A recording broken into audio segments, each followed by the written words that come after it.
অমিত হাসান। অমিত, পূজা নিয়ে কি কি কর্মসূচির আয়োজন করা হয়েছে জানাবেন, একই সঙ্গে ভক্তদের ভিড় কেমন দেখছেন?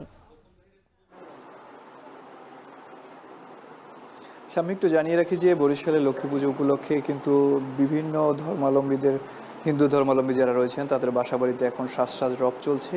বিশেষ করে উৎসব মুখর পরিবেশেই তারা কিন্তু দিনটি পালন করার জন্য আয়োজন করছেন। এবং একটু আয়োজনের চিত্র যদি দেখাই তাহলে আমি এই মুহূর্তে যে দেখছেন যে বাড়ির যে ঘরের ভেতর রয়েছে সেখানে কিন্তু আলপনা করছেন যারা বাসার বাসিন্দারা রয়েছেন, হিন্দু ধর্মাবলম্বীরা রয়েছেন। এবং পূজাটাকে সুন্দরভাবে করার জন্য যে সাজসজ্জা সেগুলো কিন্তু ইতিমধ্যে সম্পন্ন হয়ে গেছে। আর কিছুক্ষণ পরে যে পূজা অর্চনার যে অনুষ্ঠান সেটি কিন্তু শুরু হবে। এবং ইতিমধ্যে দেখছেন যে ঘরে যে জিনিসপত্র, পূজার যে জিনিসপত্র দরকার হয় সেগুলো কিন্তু ইতিমধ্যে সাজানো হয়ে গেছে, গোছগাছ চলছে, শেষ মুহূর্তের প্রস্তুতি চলছে। আর কিছুক্ষণের মধ্যেই কিন্তু সেই পূজার যে আনুষ্ঠানিকতা সেটি শুরু হবে এখানে।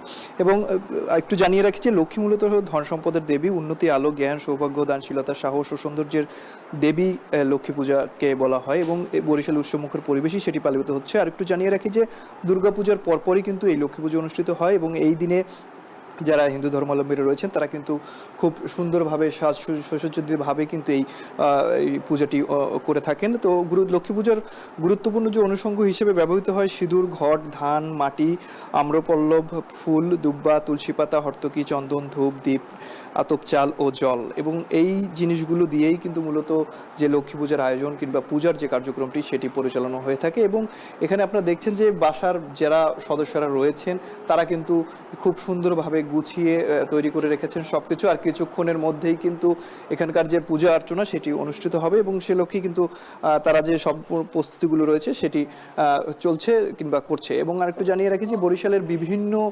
বাসাতেই কিন্তু এরকম আয়োজন আজকে রয়েছে। সব মিলিয়ে বলা যায় যে বরিশালে একটি উৎসবমুখর পরিবেশেই লক্ষ্মী পূজার যে আয়োজন সেটি কিন্তু সম্পন্ন হচ্ছে। এবং যারা ভক্ত রয়েছেন তারা কিন্তু ঘর সাজানো থেকে শুরু করে অন্যান্য যে ধর্মীয় আচার অনুষ্ঠান রয়েছে সেগুলো পালন করছেন। এবং সব গুজগাছ শেষ করে আর কিছুক্ষণের মধ্যেই যে পূজার কার্যক্রম সেটি অনুষ্ঠিত হবে। তো সব মিলে বলা যায় উৎসবমুখর পরিবেশেই বরিশালে লক্ষ্মী পূজার আয়োজন অনুষ্ঠিত হচ্ছে। তো বরিশাল থেকে এই ছিল লক্ষ্মী পূজার আয়োজন নিয়ে আমার কাছে সর্বশেষ সামনে।